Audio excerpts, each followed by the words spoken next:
I thought my girlfriend's jealousy was destroying my relationship with my sister, but I was wrong, dead wrong.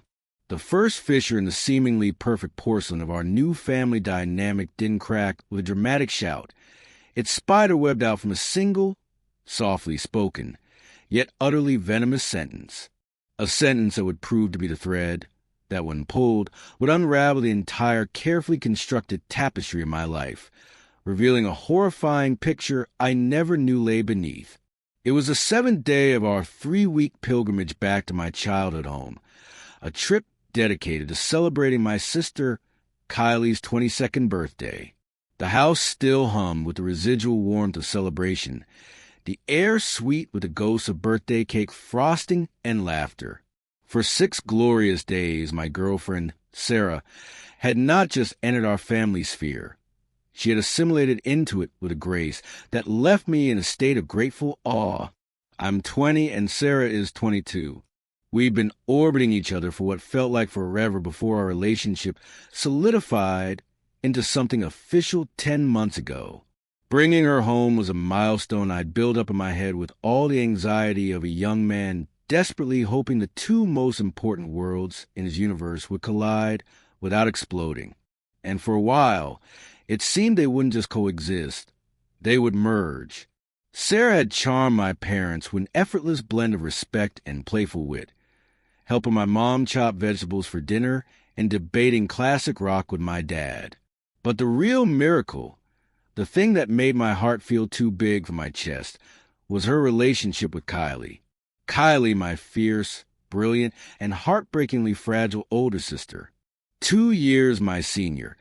She carried a map of her past battles not in her memory, but etched into her skin, a network of fine, silvery lines high on her thighs, a permanent record of a time when the pain inside became so overwhelming she tried to carve it out. Her depression was a monster we'd fought as a family, and though it still lurked in the shadows sometimes, she was winning the war. Seeing her with Sarah, their heads close together on the sofa, giggling over some YouTube video, or returning from a shopping trip with linked arms, felt like the final seal on Kylie's recovery. It felt like proof that happiness was possible, that the past could truly be past. The idol shattered on the 7th day, under the deceptively cheerful sun of the California coast. We decided on a trip to the beach, the same stretch of sand and sea where Kylie and I had built sandcastles destined to be reclaimed by the tide, where we'd sworn blood oaths of sibling loyalty with sharp pieces of driftwood. The day was perfect, the sky a vast, cloudless blue, the Pacific roaring its approval. Kylie, emboldened by the positive energy of the week, had chosen her favorite turquoise bikini. She was laughing a real, unforced laugh that made her eyes crinkle at the corners, and for a moment, she was just a beautiful 22-year-old girl, without history, without scars. I was watching them from the water, treading water, as I saw Sarah's expression shift. It was subtle, a change in the quality of her attention. Her gaze, what had been fixed on Kylie's face with affectionate interest, slid downward. It settled on Kylie's thighs, where she sat in the sand. The sun caught the faint, parallel lines, making them more visible against her tan. Sarah's look wasn't one of passing curiosity or concern. It was intense, analytical, almost hungry. I waded out of the surf, water streaming from my body, a knot of unease tightening in my stomach. I reached them just as Sarah pointed, her finger a delicate but accusatory arrow. "What are those?" she asked. Her voice was light, pitched to carry over the waves, but there was an undeniable edge beneath the feigned innocence, a sharpness that made the fine hairs on my forearms stand up. The laughter died in Kylie's throat, extinguished instantly. A familiar, defensive shadow descended over her features, the light in her eyes snuffing out like a candle in a draught. She visibly shrank, pulling her knees up to her chest, a futile attempt to hide what had already been seen. Her voice, when it came, was flat, a monotone she used as a shield. "Those are scars from when I used to self-harm. My own protective instinct surged forward, a reflex honed by years of standing between Kylie and a world that could be cruelly unintentional. She had a really tough time, Sarah. I interjected, my tone probably coming out sharper than I intended. A severe depression. It was a dark period, but she's doing so much better now. We're all just thankful that chapter's behind us.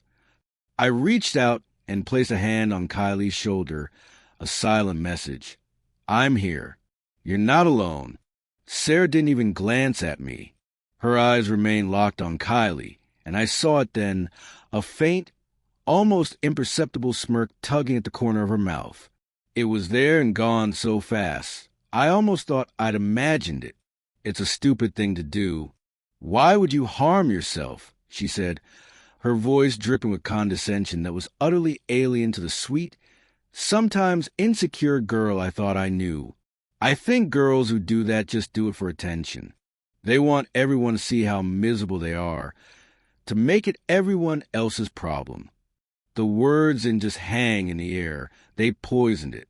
It was like she had thrown acid on the perfect day. Kylie flinched as if physically struck.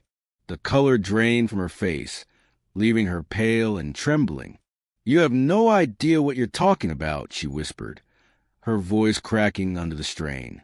You have no idea what it's like to wake up every day hating the person you see in the mirror, to feel so numb that the only thing that makes you feel real is the pain. But I'm glad I don't have scars like that, Sarah continued, her tone chillingly conversational, as if she were commenting on the cut of someone's swimsuit. I'd be so ashamed to have permanent reminders of such a weak moment on my body. That was a final, brutal blow. Kylie scrambled to her feet, sand sticking to her damp skin like gritty tears. Well, good for you, she spat out, her voice thick with a toxic mix of hurt and fury. Then she turned and fled, stumbling slightly in the soft sand, a solitary, heartbroken figure growing smaller and smaller against the vast, indifferent expanse of the beach. I stood frozen for a moment, staring at Sarah in utter, disbelieving horror. The woman before me was a stranger. What the hell is wrong with you? I finally managed, my voice low and shaking with a rage, so pure it was almost paralyzing. Why would you say something so incredibly cruel? She had the audacity to look wounded, her eyes widening in a parody of innocence. I wasn't trying to be mean. Alex. God. Can't I have an opinion? She's just too sensitive. She completely took it the wrong way. Too sensitive? Sarah, she has a history of clinical depression. Your words aren't just opinions to her. They're like pouring salt into an open wound. I was shouting now, my voice raw. I grabbed my towel. You need to sit here and seriously think about what you just did. I can't even look at you right now. I left her sitting there, a pretty girl on a bright towel under a sunny sky, and ran after my sister. I found Kylie perched on a jagged, wave-battered rock far down the coastline, her knees drawn to her chin, her shoulders shaking with silent, ragged sobs. She didn't want to talk about it, so I didn't force her. I just sat beside her, our silent a heavy, shared weight. We watched the waves crash and retreat for a long time, the rhythmic pulse of the ocean doing little to calm the storm inside us. That evening, after a tense and silent car ride home, I pulled Sarah into the privacy of the backyard. The air was cool, scented with night-blooming jasmine, a stark contrast to the ugliness between us. I explained, with a patience I didn't feel, why her words were a form of violence. I talked about the depth of Kylie's pain, the hospital stays, the years of therapy, the fear that always lingered in our parents' eyes. To my surprise, Sarah broke down, sobbing. She offered a tearful, seemingly heartfelt apology. She claimed it was a stupid, thoughtless comment born of her own insecurities. It felt flimsy, but the girl I loved was crying, and a part of me, the desperate part, wanted to believe it was a terrible mistake. She apologized to Kylie later that night, in the living room, The apology sounded rehearsed but passably sincere. "I'm so sorry, Kylie. I was completely out of line. I don't know what came over me. I think I was just surprised, and I put my foot in my mouth. Please forgive me." Kylie, ever gracious, ever eager to avoid conflict, had nodded, her eyes downcast. "It's okay," she'd murmured. "I overreacted. Don't worry about it." I remember feeling a surge of relief, so strong, it was almost dizzying. The crisis, it seemed, had been averted. The incident at the restaurant the next day proved that the crisis had merely been sleeping, and it had woken up hungry. We'd chosen a popular, bustling Italian place downtown, the kind with red and white checkered tablecloths and the smell of garlic hanging heavy in the air. It was packed, and the service was slow. When the food finally arrived, the waiter placed a plate of mushroom risotto in front of Kylie. She'd ordered chicken parmesan. She smiled politely. "Excuse me, I think there's been a mix-up. I ordered the chicken parm." The waiter, flustered and overwhelmed, began to apologize when Sarah cut in. "Just eat it, Kylie," she said, her voice tight with strange impatience. "It's pasta, it's fine. It'll take them another 20 minutes to fix it. Do you really want to sit here that long? Don't make a scene." I saw Kylie's jaw tighten. "It's not about making a scene, Sarah. I ordered something specific, and I really don't like mushrooms. It's my meal. I should get what I paid for." The tension at the table became a physical presence. Sarah's face hardened. "Why do you always have to be the center of everything?" she snapped, her composure fracturing. Her voice rose, sharp and clear, cutting to the din of the restaurant and drawing curious glances from neighboring tables. "Why does it always have to be about you and your special needs? You're so entitled and self-absorbed. It's exhausting." Kylie's face crumpled. The carefully maintained mask of okayness shattered. Tears welled in her eyes, sparkling under the dim restaurant lighting. "Why are you being so mean to me?" she whispered, her voice trembling. "What have I ever done to you? I've tried so hard to be nice to you." And then Sarah leaned forward, her eyes glinting with a malice that was both intimate and terrifying. Her voice dropped to a venomous hiss, a sound meant for our ears only, yet it seemed to echo in the sudden silence I felt around our table. "I don't give a fuck if you cry. What are you going to do about it? Go home and cut yourself." Time stopped. The clatter of cutlery, the buzz of conversation, the music from the kitchen, it all faded into a dull, roaring silence. Kylie didn't just cry. She broke. A raw, guttural sob erupted from her, and she buried her face in her hands, her entire body shaking with the force of her grief and humiliation. I was moving before I even thought, sliding into the booth beside her, putting my arms around her, trying to create a shield with my own body against the stares that were now openly directed at us. "That's enough, Sarah," I said, my own voice trembling with rage, so cold it felt like ice in my veins. "Get up, leave, now." She stared at me for a long moment, a flicker of something unreadable in her eyes. Was it triumph? Before she shrugged, a gesture of supreme indifference. She threw her napkin onto her untouched plate. "Fine. Make sure the drama queen doesn't hang herself or slice her wrists open before you get her home," she muttered, the words dripping with contempt. Then she stood, grabbed her purse, and walked out of the restaurant without a backward glance. It took me over half an hour to calm Kylie down. Her sobs were so deep, they were almost silent, racking her slender frame. She kept whispering the same questions into my shoulder, her tears soaking through my shirt. Why does she hate me? What's wrong with me? Am I really that bad? That disgusting? I held her, murmuring assurances that felt hollow even to my own ears. I felt like a failure, a useless, blind, pathetic failure of a brother. That night, after I'd gotten Kylie home and settled with my mom, I went to the guest room. Sarah was sitting on the bed, calmly reading a book, as if she hadn't just emotionally eviscerated my sister in public. "We need to talk," I said, my voice flat. She looked up, and to my astonishment, her eyes were already filled with tears. "I know," she whispered. "I know. I am so sorry, Alex. I am so sorry. I don't know what's come over me." She launched into a tearful confession of jealousy. It was elaborate and detailed. She was envious of the bond Kylie and I shared, the shorthand we had, the lifetime of memories. She fixated on the birthday gift I'd given Kylie, a beautiful, hardcover collector's edition of Green Gables, the book she'd read to me when we were kids, with a long, personal note I'd written inside about how she was my own personal, and with her scope for imagination and resilience. Sarah compared it to the expensive necklace I'd bought for her birthday. "It's lovely," she cried, "but any guy could bought it. You knew what would mean the world to Kylie. You have that history.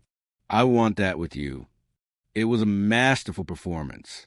It played directly into my own insecurities as a boyfriend. It was pathetic, narcissistic, but somewhat understandable. A part of me, the part that still loved the girl I thought she was, wanted to believe this was the root of the problem. An ugly but fixable emotion.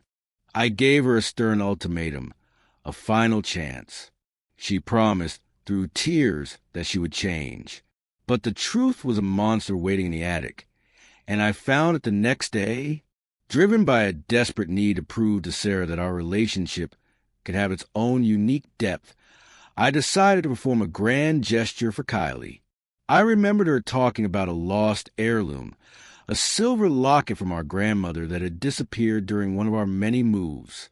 I spent the afternoon rummaging through the detritus of our childhood stored in the dusty, sunbeam-lit attic. The air was thick with the smell of old paper and memories. In a battered cardboard box labeled Kylie's Stuff, beneath a layer of faded Beanie Babies and old-school yearbooks, my fingers brushed against cool, worn leather. It was a small journal, no bigger than my hand, its cover soft with age. I'd never seen it before.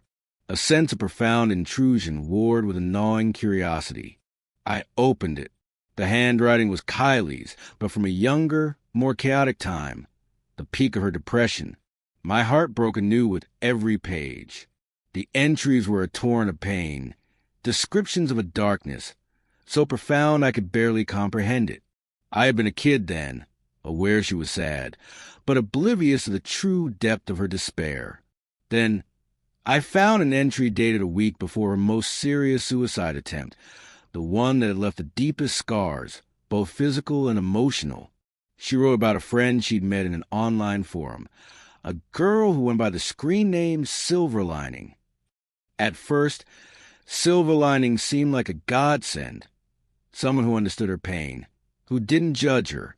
But as I read on, a cold dread began to pool in my stomach. Silverlining support was a poison. She encouraged Kylie's isolation, told her that her family would never understand, that her pain was a sign of her superior sensitivity. She romanticized the self-harm, calling it a ritual and a release. The entries detailed how Silverlining subtly steered conversations toward finality, suggesting that true peace was an option, that was a way to make them all see what they've done.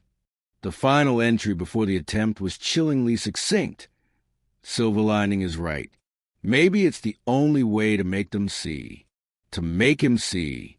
It's the only thing that will be entirely mine. Make who see? My parents? Me? I felt physically ill, my hands trembling so hard the pages rattled. This wasn't just a troubled friend. This was a predator. I had to know who this was. With a sense of grim purpose, I flipped through the remaining pages. And there, scribbled in the margin of the last page, in a different colored ink, as if added as a later afterthought, was a phone number. My blood ran cold. I knew that area code. It was the same one Sarah had grown up in. A quick mental calculation confirmed the terrifying timeline. This was happening when Sarah was 16 or 17 years old. The world tilted on its axis. This wasn't a coincidence. This was a connection, a thread leading from my sister's darkest hour directly to the woman sleeping in the guest room downstairs. Confronting her was a surreal, out-of-body experience. I walked into the guest room, the journal held in my hand like a weapon. She was applying makeup in the mirror. "We need to talk. Now," I said, my voice eerily calm.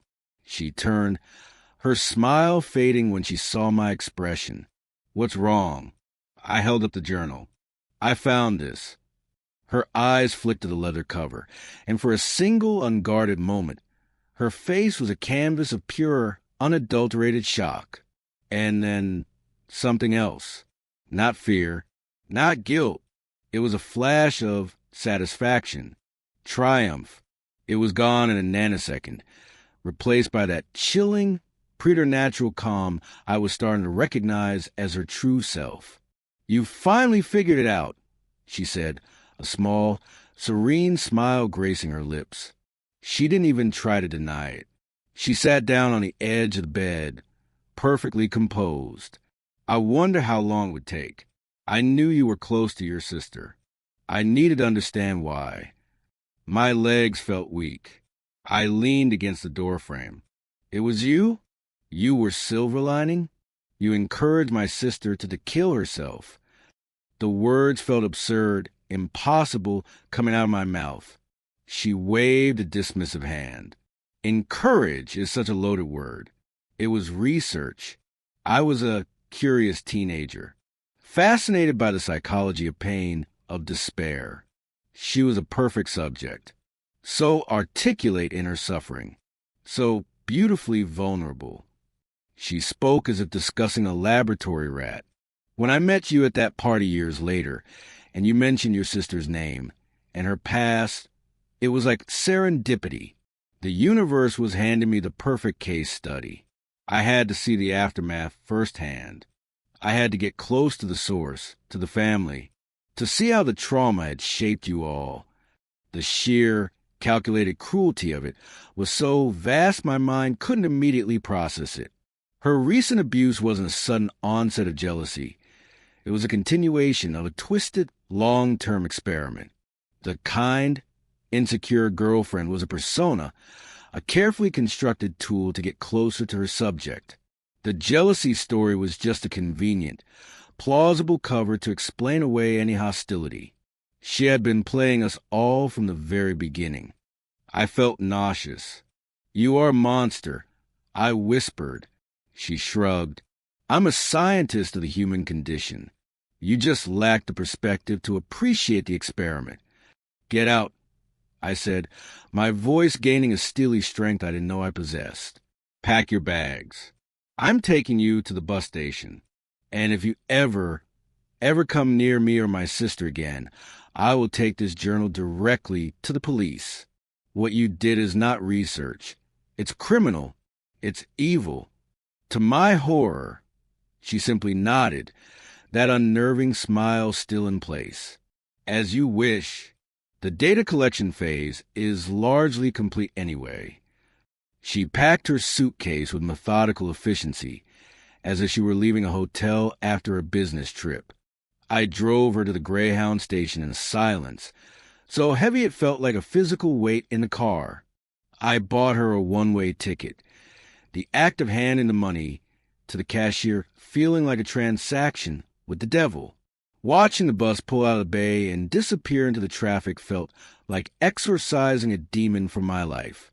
There was no sadness, only a profound, bone-deep relief and a simmering rage. The real work began when I returned home. I had to tell my parent a version of the truth that would protect Kylie from the full, soul-destroying horror. I sat them down in the living room and told them Sarah had revealed herself to be a deeply disturbed individual with a history of seeking out and manipulating vulnerable people online. I said I had found evidence that she had known about Kylie's past before she even met me, and that her intention all along had been to insert herself into our lives to observe. It was close enough to the truth to be believable, yet far enough in the satanic details to be survivable. Then I went to Kylie's room. She was sitting on her window seat, staring out at the garden. She looked so young, so wounded.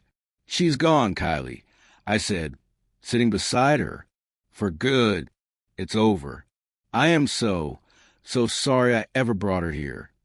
She turned to me, her eyes red-rimmed but clear. "What did she say to you, Alex? Really?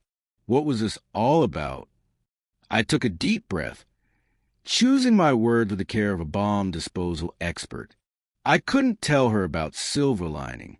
To tell her that the ghost from her most traumatic past had been sleeping down the hall, sharing her meals, pretending to be her friend, it would have broken her completely. It would have shattered her trust in reality itself. She said enough for me to know she's a sick, dangerous person. I said carefully, holding her gaze, "She knew things about your past, Kylie. Private things she shouldn't have known. She sought me out because of you. This whole relationship, this trip, it was all a game to her. A way to get close to you. You weren't the problem. You were the target." I saw the understanding dawn in her eyes. It was a painful realization, but it was a different kind of pain. It wasn't the internalized shame of what's wrong with me. It was the righteous anger of I was targeted. The narrative shifted. She wasn't the unlovable freak. She was a victim of a predator. The shame and self-blame began to be replaced by a slow-burning, healthy fury. The remaining 2 weeks of my trip were dedicated to a new kind of intensity. We talked for hours, not about the surface-level pain of Sarah's comments, but about the darkness of those years the journal documented. I didn't show it to her, but I talked about her strength, her resilience in surviving not just her own demons, but the external evil that had sought to exploit them. One evening, we built a small fire in the backyard fire pit. I brought the journal down. Without a word, I handed it to her. She looked at it, her expression unreadable, and then she threw it into the flames. We watched as the pages blackened and curled, the words of her past and Sarah's manipulation turning to ash. It was a ritual, a reclaiming of her own story. On our last day, Kylie came to my room. She was holding her beach bag. "Let's go," she said. "To the beach. One more time." This time, she walked with a new determination. She wore the same turquoise bikini. She didn't try to hide her scars. She walked straight into the crashing waves, diving under a breaker and coming up gasping and laughing, a real, free laugh. The sun caught the silvery lines on her thighs. And for the first time, I didn't see them as wounds. I saw them as evidence of a battle she had won. They were her armor. As I watched her, I knew our bond was forever altered, forged in the fire of a shared, secret betrayal. I had failed to protect her from a monster when it first whispered in her ear, and I had been blind when I led it to our doorstep. But in uncovering the truth, I had given her the one thing she needed most. The knowledge that her pain was real, it was valid, and it had been weaponized against her by a true monster. She was a survivor, not a victim, and I would spend the rest of my life being the brother she deserved, always watching for the shadows, always ready to stand between her and the cruelty of the world. The mystery of Sarah was solved, but the scars, both visible and invisible, would forever be a part of our story. A chilling reminder that the most profound dangers often hide behind the most familiar smiles.